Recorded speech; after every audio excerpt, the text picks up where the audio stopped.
Hello student, पिछली video में हमने PCl5 के लिए साम्य स्थिरांक का फॉर्मूला करा दिया था। एक न्यूमेरिकल कराते हैं जो उस फॉर्मूले से संबंधित है। न्यूमेरिकल है हमारा। सबसे पहले न्यूमेरिकल देखो, ये आपको नोट भी करना है पूरा टॉपिक। 3 मोल फॉस्फोरस पेंटाक्लोराइड। देखो, फॉस्फोरस पेंटाक्लोराइड को कहते हैं PCl5। PCl5 में यहाँ पे लिख रखा है को 4 लीटर के बंद पात्र में गर्म किया गया तो साम्य पर 40% विभाजित हो गया। साम्य स्थिरांक गणना करो। हमें क्या करना है? साम्य स्थिरांक गणना करनी है। तो सबसे पहले हम क्वेश्चन में देखते हैं, दे क्या रखा है। देखो, दिया है 3 मोल, तो प्रारंभिक मात्रा A 3 मोल दे रखा है इसने, 3 मोल नोट किया।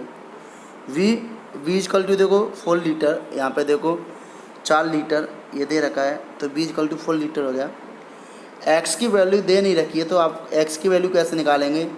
सबसे पहले जो हमारी प्रारंभिक मात्रा है पूरी 3/3 है हमारी, तो x की वैल्यू हम निकालेंगे। वो कह रहा है 40% विभाजित हो रहा है, तो जो 3 दे रखा है उसमें 3 का 40% निकालेंगे। तो x की वैल्यू निकालने के लिए हमने क्या किया, 3 मोल दे रखा है, 3 का 40%, तो 40/100, तो 0 से 0 क्रॉस, 0 से 0 क्रॉस, तो ये तुम्हारा हो जाएगा। देखो 2 से 4 2 और 4 5, ओके। और इसका इसमें मल्टीप्लाई करेंगे तो 3 दूनी 6 और 5, तो x = 6/5, ओके। x की वैल्यू निकले। अब हम क्या करेंगे, इसको फॉर्मूला में पुट कर देंगे। तो देखो, Kc का जो फॉर्मूला हमने आपको पढ़ाया था, Kc बराबर आपने फॉर्मूला पढ़ा था, Kc = x² upon V A minus x, ये पढ़ा था ना। तो देखो यहाँ पे हम Kc की, अब देखो Kc, अब x की वैल्यू पुट की, तो x की वैल्यू आपने देखा वहाँ पे 6/5 निकला है, लेकिन x² है यहाँ पे, ये क्या है? x², तो 6/5 का स्क्वायर करेंगे तो 36/25 इंटू V देखो आयतन वहाँ पे दे रखा है क्वेश्चन में 4 लीटर, ठीक है। V क्या हो गया? 4 लीटर। A की वैल्यू दे रखी है 3 मोल, क्वेश्चन में 3 मोल दे रखा है, ठीक है, 3 मोल माइनस x की वैल्यू देखो, x की वैल्यू 6/5 है, तो माइनस के 6/5, ओके, कोई दिक्कत नहीं। अब हमने क्या किया, 4 से 36 को क्रॉस कर दिया 9 बार, तो Kc = 9/25, ओके। और यहाँ से हमने 5 LCM लिया। देखो हमने क्या किया, इसके नीचे 1 मान लिया, 1 मान के इसके नीचे 5 LCM लिया, तो 5 LCM लोगों तो 5 देखो 1 है, तो 5 का 1 में करेंगे 5, तो 5 3 15, ओके। 15 माइनस देखो 5 है 6, ओके, अपॉन 5, यहाँ तक कोई प्रॉब्लम नहीं। अब देखो Kc = 9/25 इंटू, अब देखो यहाँ कोष्टक को हटाएंगे तो इंटू का चिन्ह लगाएंगे बीच में। अब देखो इंटू 15 में से -6 गया तो 9 और अपॉन 5, ओके, ठीक है, यहाँ तो कोई प्रॉब्लम नो। उसके बाद अब देखो वो जो संख्या हमारी लिखी हुई है, जैसे अभी दोबारा से दिखा देता हूँ, ये जो संख्या आपकी लिखी हुई है, इसमें क्या करोगे, 5 को तुम ऊपर ले जाओगे, यहाँ पर 5 कहाँ जाएगी? नीचे वाली ऊपर, ओके। तो 5 ऊपर गई, तो देखो Kc = 9 × 5/25 × 9, ओके। 9 से 9 क्रॉस, और 5 से 25 5 बार, ओके। तो Kc = 1/5, ओके। Kc = क्या होगा? 1/5, और 5 का इसमें तुम डिवाइड करोगे तो Kc = 0.2 मोल प्रति लीटर आ जाएगा। देखो कैसे, 5 है, 5 को 1 में किया तो देखो 0, इसमें नहीं आ रहा है, यहाँ पे फॉन्ट लगा, यहाँ पे 0 हो गई, तो 5 to 10, ओके, तो ये 10 हो गया, तो 0.2 मोल हो गया, ओके। उसके बाद अब देखो, अभी आपने Kc पढ़ा था, अब वो क्या कह रहा है, अभी ये हेडिंग आपको बनानी है। इसमें वो क्या कह रहा है, PCl5, देखो ये अभिक्रिया दे रखी है, अभिक्रिया PCl5 उत्क्रमणी PCl3 + Cl2 के लिए आंशिक दाब के रूप में साम्य स्थिरांक का व्यंजक। अब यहाँ पर वो दाब की बात कर रहा है, आंशिक दाब के रूप में निकालना है आपको, ओके। तो सबसे पहले हम समीकरण को नोट करेंगे। समीकरण जो हमारा लिखा हुआ है PCl5 इसका मूल्य PCl3 + Cl2। ओके, अब हमने क्या किया, प्रारंभ में इसके ए मोल माने। जब देखो PCl5 के ए मोल है तो इनके 0 रहेंगे, नहीं रहेंगे, ठीक है, क्योंकि कोई समय नहीं है। अब साम्य अवस्था बाद हमने क्या मान लिया, इसमें कुछ समय लग गया तो इसके एक्स मोल क्या हो गए, डिवाइड हो गए, बट गए। तो जो मोल बढ़ते हैं उनको माइनस ही तो किया जाता है, तो A-X आ गया, नहीं आ गया। जैसे सपोज करो प्रारंभ में 4 लड्डू हैं, ठीक है, कुछ समय बाद उनमें से 2 लड्डू क्या हो गए, बट गए। तो हम क्या करेंगे, 4 में से माइनस को 2 करेंगे, नहीं करेंगे, तभी तो बताएंगे कितने बच्चे। ऐसे एक्स मोल डिवाइड हो गए तो A-X किया। ओके, अब हमने क्या किया कि जैसे कोई बर्तन है, जैसे ये अभिक्रिया हो रही है इसमें, तो इस पर कोई ना कोई प्रेशर काम कर रहा है, ठीक है, दाब काम कर रहा है। तो माना साम्य में मिश्रण का जो दाब है वो P है।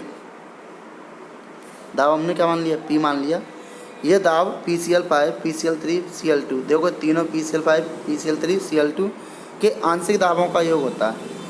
यदि इन तीनों दाबों के योगों को हम जोड़ दें, क्या करते हैं, PCl5 PCl3 और Cl2 के दाबों को हम जोड़ दें तो उनका जो योग होगा वो क्या होगा, मिश्रण का दाब P होगा।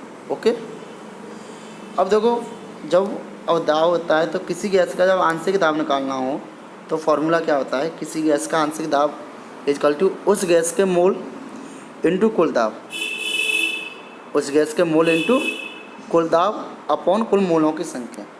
ओके, अब देखो कुल मोलों की संख्या आप निकालोगे तो कुल मोल सबसे पहले हम देखेंगे वहाँ पर मोल कितने हैं, ठीक है।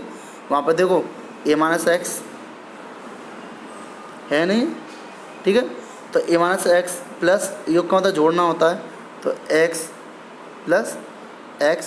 ओके, अब देखो x से x क्या हो गई, कट गई, क्योंकि माइनस की प्लस की है, तो यहाँ क्या बचेगा, A+X, कोई दिक्कत नहीं। अब हम क्या करेंगे, अब जब ये आ गए तो अब हमें इनके आंशिक दाब निकालेंगे। क्या निकालेंगे, आंशिक दाब। तो देखो P यहाँ पे जो मैंने लिखा है, ये P क्या होता है, ये P दाब को दर्शा रहा है यहाँ पे, आंशिक दाब को। देखो P PCl5 का, तो देखो PCl5 का सबसे पहले फॉर्मूले का अकॉर्डिंग देखो यहाँ पे दे रखा है उस गैस के मोल, जो PCl5 के मोल कितने हैं, A-X है, तो A-X नोट कर लिया मैंने, इंटू कुल दाब, जो दाब माना है कुल वो P माना है, P अपॉन कुल मोलों की संख्या। अब देखो कुल मोल ये दे रखे हैं A+X, समीकरण नंबर फर्स्ट। ओके, इसी प्रकार देखो PCl3 का निकाला, ये तो P पता ही आपको दाब के लिए लिया गया है, तो दाब मोल X हो गए, कुल दाब हो गया P अपॉन कुल मोल A+X। ओके, समीकरण नंबर सेकंड। इसी प्रकार थर्ड, P ये हुई है दाब ही है, ठीक है, आंशिक दाब है। अब Cl2 का आंशिक दाब तो वही निकला है तीसरा। ओके, अब हम क्या करेंगे, द्रव्यानुपाती क्रिया के नियम से। तो देखो द्रव्यानुपाती क्रिया का नियम क्या कहता है, द्रव्यानुपाती क्रिया का नियम कहता है कि जो अभिक्रिया हो रही होती है उसमें जो उत्पाद और जो अवकारक होते हैं उनके अनुपात को द्रव्यानुपाती क्रिया का नियम कहते हैं। तो देखो Kp, अब यहाँ पे C क्यों नहीं लिया मैंने, क्योंकि अब बात चल रही है दाब की, तो मैंने क्या लिया P।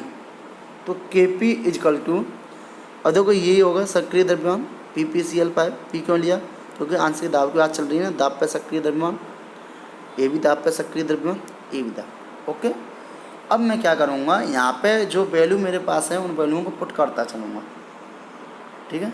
यहाँ पे जो मेरे पास वैल्यू है उस वैल्यू को क्या करूँगा, पुट करूँगा। तो देखो आप वैल्यू पुट करोगे तो XP equal to KP equal to XP upon A+X into, देखो ये बीच में इंटू लगा हुआ है, ठीक है, ये इंटू बीच में लगा हुआ है,